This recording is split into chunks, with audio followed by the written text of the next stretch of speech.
¿Qué tal? Dios le bendiga. El tema que voy a comenzar es el ministerio de los ángeles, porque ellos tienen un ministerio, aparte que son enviados de parte de Dios, prestan un servicio muy importante. Hoy en día se nombra mucho los demonios, toda clase de espíritus, habla mucho de Satanás, habla mucho de luchas y tantas cosas que suceden a través del mundo espiritual que es adverso a Dios. Pero sin embargo, la palabra inspirada de Dios le da más importancia a los ángeles de Dios. Lo demás es muy relativo, pero la importancia mayor es al ministerio angelical. Por eso, tanto en el Antiguo Testamento como en el Nuevo, se nombran unas 300 veces la acción de los ángeles. Se nos dice que el mundo angelical es tan grande como la creación.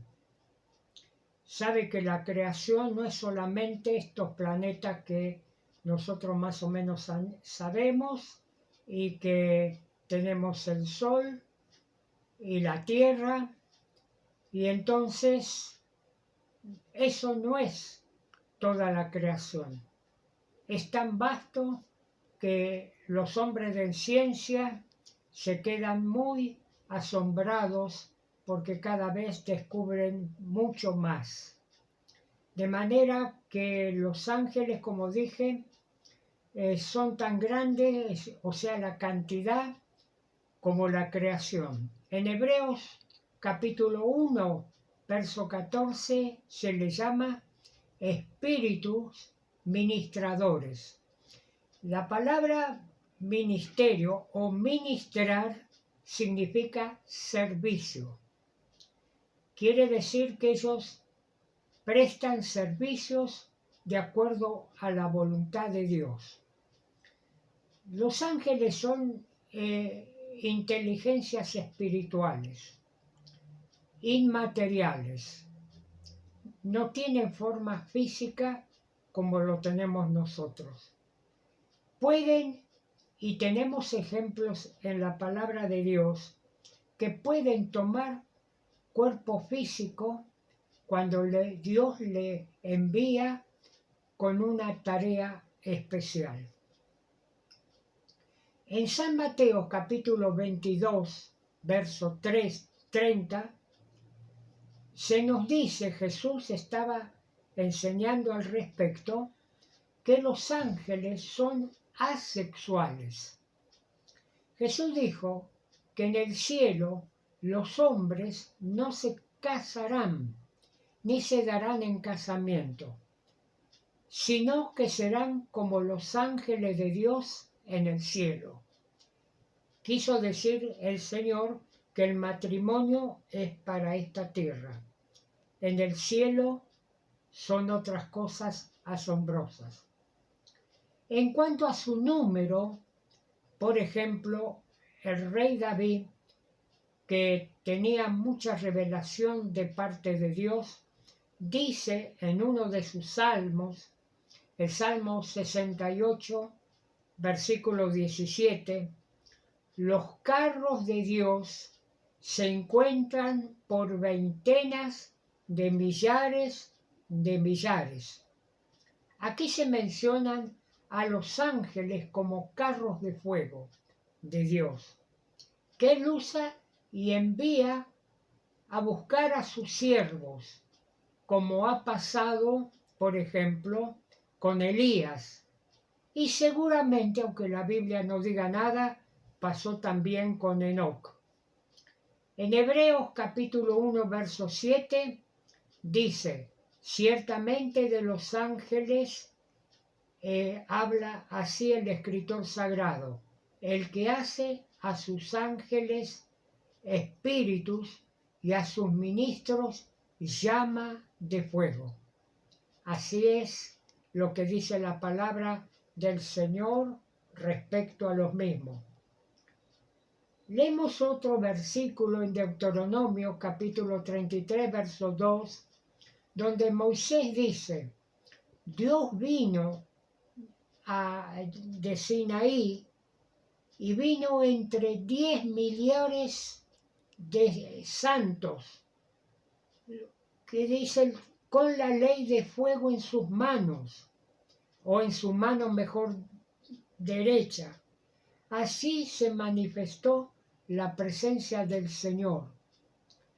Fue tanta la presencia de los ángeles de Dios cuando Dios se reveló allí en el monte Sinaí, que fue algo tan tremendo, el fuego, las trompetas, la voz de Dios, que la gente, que el pueblo, rogaron que por favor no se hablase más, porque le entró mucho temor. Dios se manifestó en una manera como nunca lo había hecho en el monte Sinaí cuando entregó la ley. Dice que no se podía soportar lo que se ordenaba, hasta que si alguna bestia tocara el monte, iba a ser apedreada o pasada con dardo. Tan terrible era lo que se veía, tan terrible, que Moisés dijo: estoy espantado y temblando. Qué tremenda experiencia que habrá pasado Moisés allí cuando Dios se manifestó. En el libro de los Hechos de los Apóstoles, capítulo 7, se nos dice lo siguiente: este es aquel Moisés que estuvo en la congregación en el desierto con el ángel que le hablaba en el monte Sinaí, y con nuestros padres, y que recibieron palabra de vida que darnos. Acá, en el libro de los Hechos de los Apóstoles, se nos dice, fíjense ustedes, no es una contradicción. En Éxodo dice que Dios habló, y acá dice que el ángel de Dios habló. ¿Quién es ese ángel? Es el ángel del Señor que habla la Biblia. ¿Y sabe quién era?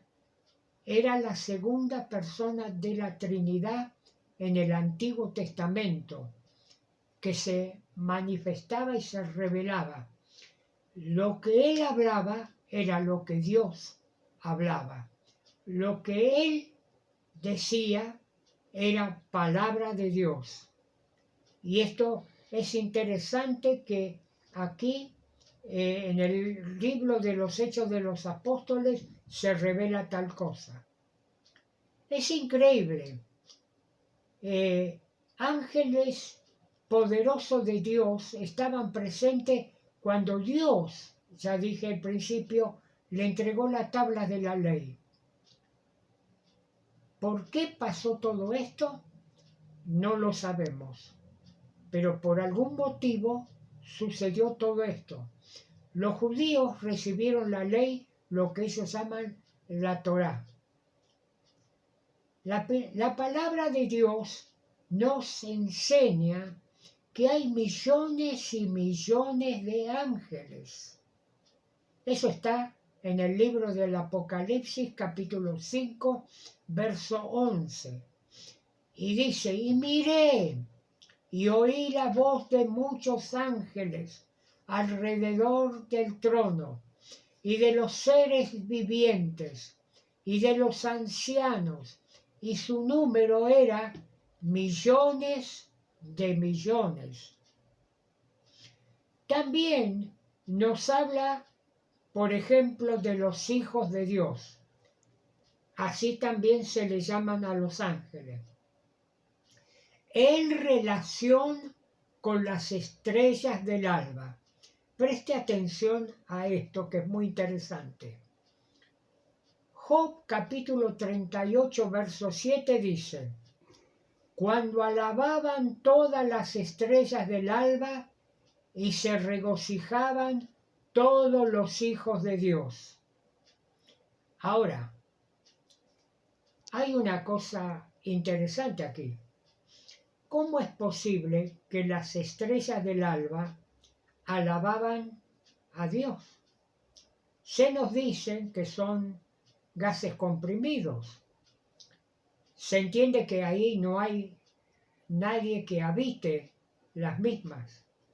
Sin embargo, se unieron las estrellas del alba, se unieron con los ángeles a la adoración a Dios.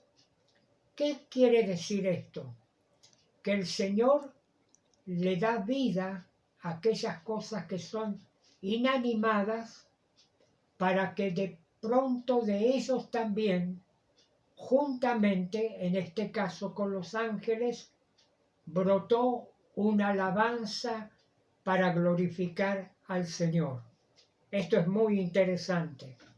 Leemos en Isaías capítulo 40, versículo 26. Levantad en alto vuestros ojos y mirad quién creó estas cosas. Él saca y cuenta su ejército, y toda llama por su nombre. Ninguna faltará, tal es la grandeza de su fuerza y el poder de su dominio. Se refiere a Dios. Y ahora, note usted la revelación que tenían los levitas en el Antiguo Testamento. Se habla de los cantores y se habla de los que transportaban las cosas sagradas,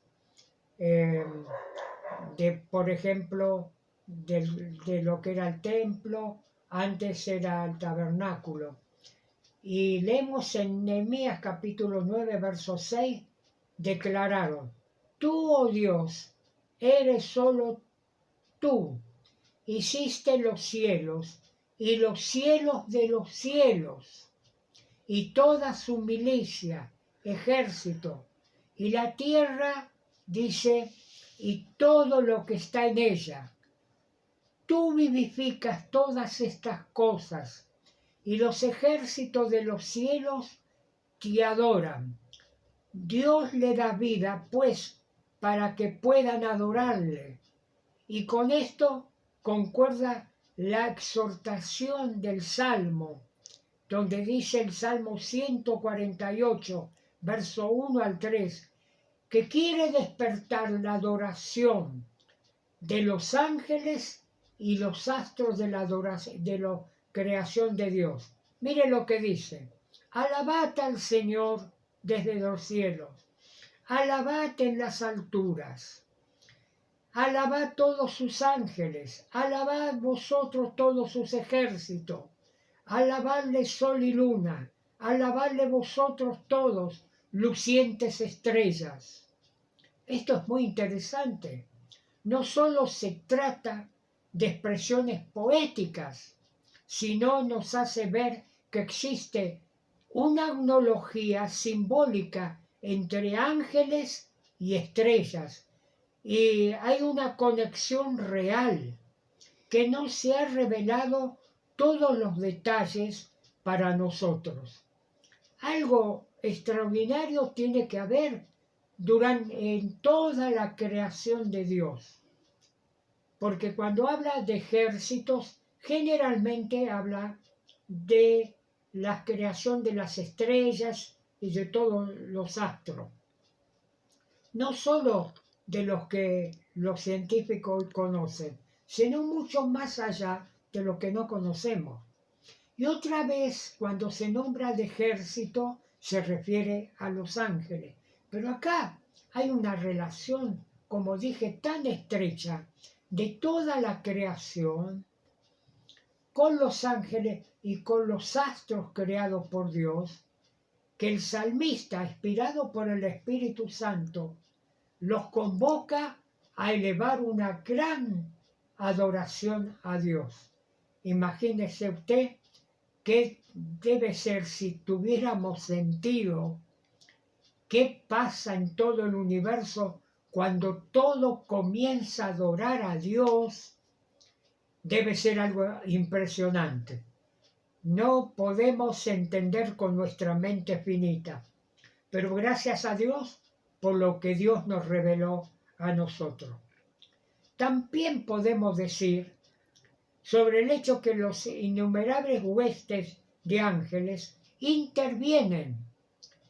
Mire, y con esto finalizo, intervienen activamente en la historia de la redención del hombre. Ayudan de una manera u otra para que las huestes demoníacas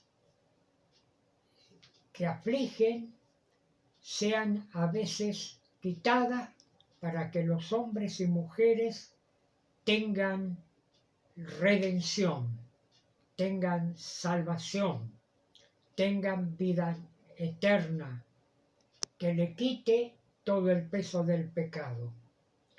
Y ellos intervienen para una persona individualmente o intervienen colectivamente. Así trabajan. Estuve solamente una parte y vamos a entrar luego más adelante para definir cómo trabajan los ángeles, y vemos, y esto nos asombra porque es una gran ayuda que Dios nos brinda a nosotros como herederos de la salvación. Dios le bendiga y lo sorprenda con sus bendiciones.